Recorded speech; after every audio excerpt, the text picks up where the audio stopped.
Hi, this is Russ Jeffers from mobileburn.com and androidauthority.com, and here with me today I've got the HTC Desire, as you can see here.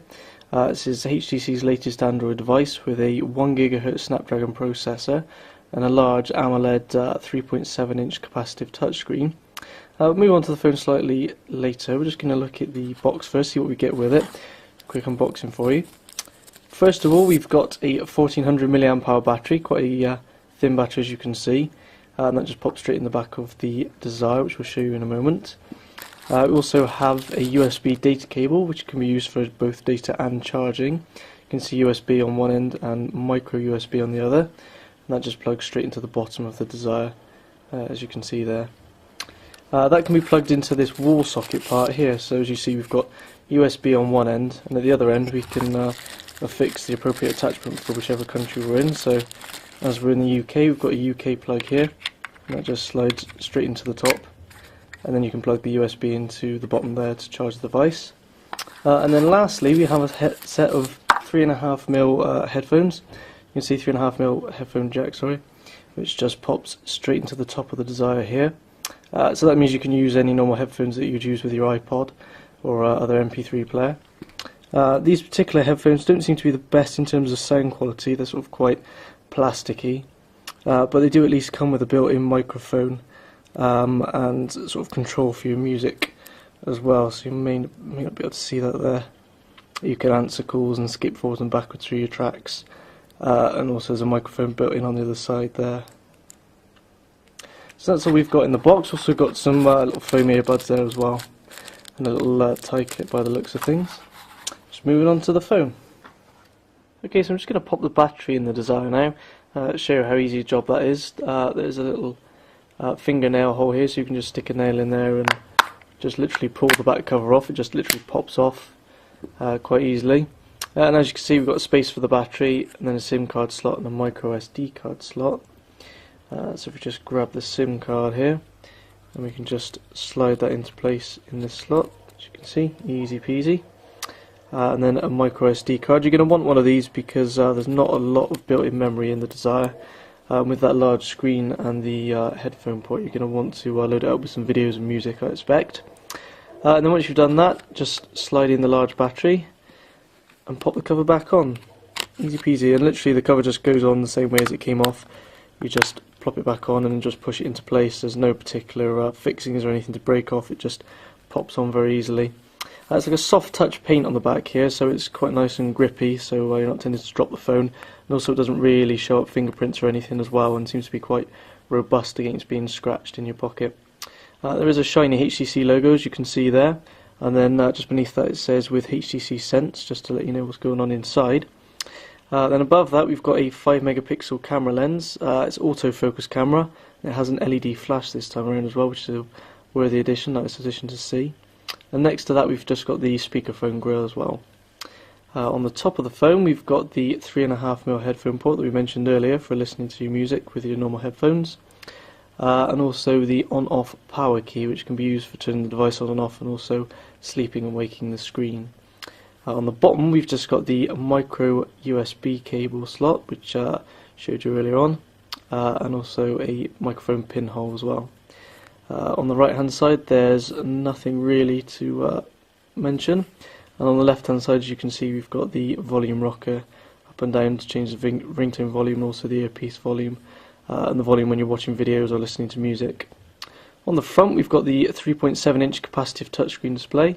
This is also an AMOLED screen, so it's pretty bright and vibrant. The colours are really nice on it, which I'll show you in a bit. And above that we've just got the earpiece at the top here, and then in this actual black surround at the top either side of the HTC logo we've got some LED indicators for things when like when you're charging the phone or when there's a new message or a missed call. I think there's also an ambient light sensor and a proximity sensor as well for different functions of the phone. Beneath the display you can see we've got some hardware keys, which is quite nice to see rather than the software, sort of soft touch type keys that you sometimes get these days. We've got the home key, menu key, back key, and also the search key, so all very handy buttons, all the usual Android buttons. And we've got this optical joypad in the middle, so this is like a normal sort of D-pad, or like the ball that we've seen on previous Android handsets, so it just works up, down, left and right as you would normally use the ball. and rather than clicking it in, you've actually got this sort of ring just around the outside which you can click to sort of make place for the fact there isn't a ball to click. So it works in the same way as a normal D-pad. Click to enter something, up, down, left and right to select. So overall you can see it's a pretty slim and slick looking handset. Say soft touch plastic on the back and like a metallic sort of, it's like almost a bronzy finish around the display here, and then soft touch on the bottom by the keys again. So we're just going to fire up the device now and show you some of the software side of the phone, which is the best bit. Back in a moment. So as you can see, we've got the HTC Desire fired up now, and you can see the bright AMOLED display with this nice colourful background that HTC have preloaded. And this is the lock screen for the Desire. So if we just drag down the time here, you can see it unlocks the display, and got the weather come up. It's raining outside, so we've got drips of water coming down the screen and a little windscreen wiper flicking across. So we've got the time at the top with all the weather details, and also the area we're in, so the weather that is being shown. We've also got some shortcuts at the bottom here which can be user customized, so if we just tap and hold, you can see we can actually remove any of the icons or move them around the screen as we wish, which is quite handy. Let's move that one back. At the bottom here we've got the menu key, the phone key, and also a key for adding widgets. So we just hit the menu key, there you can see there's all the different programs and settings menus and bits and pieces like that. The phone key goes straight into the dial pad, and also shows you sort of recently called contacts or the contacts list depending on if you've made any calls or not. And then the plus button here, as you can see, shows you can add widgets, program shortcuts and different bits and pieces to the home screen. Just above these buttons there's this little bar here you may be able to see in the middle, and that just shows where we are on the home screen layout of the Desire, because on the Desire we have 7 different home screens. So central home screen here is the main screen, and then we've got 3 extra screens in each direction. You can see the little bar there moves as we flick backwards and forwards between all the screens. And on each of the screens you can completely customize all the different widgets that are kept on the screen. So at the moment we've got some quite large widgets taking up each of our screens, but I can show you now we can change some of them. For example, we've got the weather widget here, which gives us a nice 4-day forecast and the weather for today, and we can set various different locations all over the world that we want to check the weather for. But if we didn't want that widget, we can just tap and hold and drag it straight into the bin here, and then we can tap and hold on the display, find a different widget. So for example, if we want the calendar widget, so we've got a widget there, it's the Android calendar widget. Let's get the HTC one, I think, because that's a bit nicer looking than the Android one, which is one of the benefits of having HTC Sense. So the HTC calendar, we've got a choice of 2. So we've got a large one, or you can go for a slightly different large one, or we can go for just a small link with upcoming appointments. But let's go for another large one, put that one on there. And you can see a pretty nice looking widget with all our different appointments in. Then we can just select a day. It shows all the appointments for that day, and also handily it shows you the weather for that day as well. So for example, if we go for the next day, it will show us the next day's weather, and so on for up to sort of 4 days in advance. So doesn't do it for any longer than the weather application does, but it's still nice to know the upcoming weather for the next few days.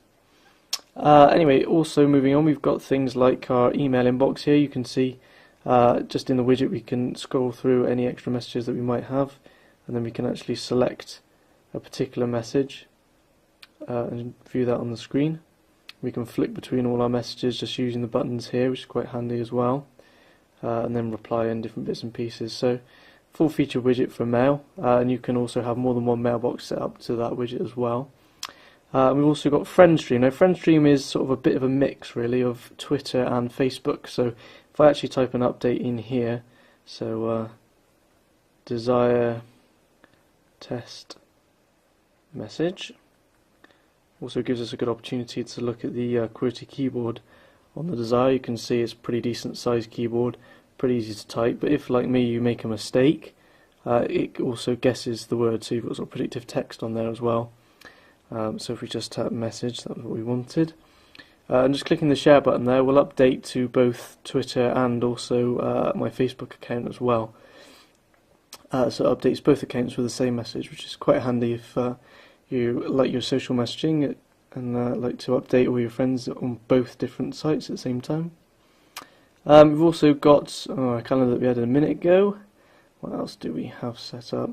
Got our favourites as well, so you can set various different favourites. You can set more than 9 and scroll through. We've just got 9 test accounts here set up, and that just lets you access directly all your contact email address and phone numbers and dial them or message them straight from there, or access messages, mail, updates and events from Facebook, or look at photos on that person's Flickr or Facebook account if you've got one linked, and also any core history that you've got with that person. So it goes straight into the account, or you can even set up so that when you tap their image, you can set a default action so that it defaults to calling that person or emailing or sending an SMS to that person just by tapping their image on the favourites panel. We've also got the new newsfeed widget, which I've not seen before on an Android device. Again, it's a HTC Sense widget though, so you're going to get it on new HTC devices. And this one's we just got set up for Mobile Burn's RSS feed, and all the RSS news that comes through from the Mobile Burn feed comes straight into this widget. So it's pretty handy if you follow RSS feeds to have it straight on your desktop in a widget like this. And then on the last page here, we've just got the bookmarks widget, which is used for your web bookmarks. So you can see we've got Mobile Burn set up here. It actually gives us a nice little icon view of the site. We can just tap on that to go straight to the web page, which, as you can see on the Wi-Fi connection, loads up very quickly indeed. The nice thing as well is with the large screen, obviously the colours are very bright because it's an AMOLED screen, but because it's a WVGA resolution screen as well, even you might not be able to see it in the camera, but even at this most zoomed out view, all the text is still legible. As you can see as well, it's also got the latest version of Adobe Flash, so all the moving ads and stuff on the page load up as well, which is quite nice. And we can do things like pinch zoom or double tap to zoom, and all the text gets reflowed as well, so we can read the page very quickly and easily. And you can see, thanks to the Snapdragon processor, it's very quick to navigate through all the web pages and read the text quickly and scroll. You know, there's no lag at all on it. It's very, very quick indeed.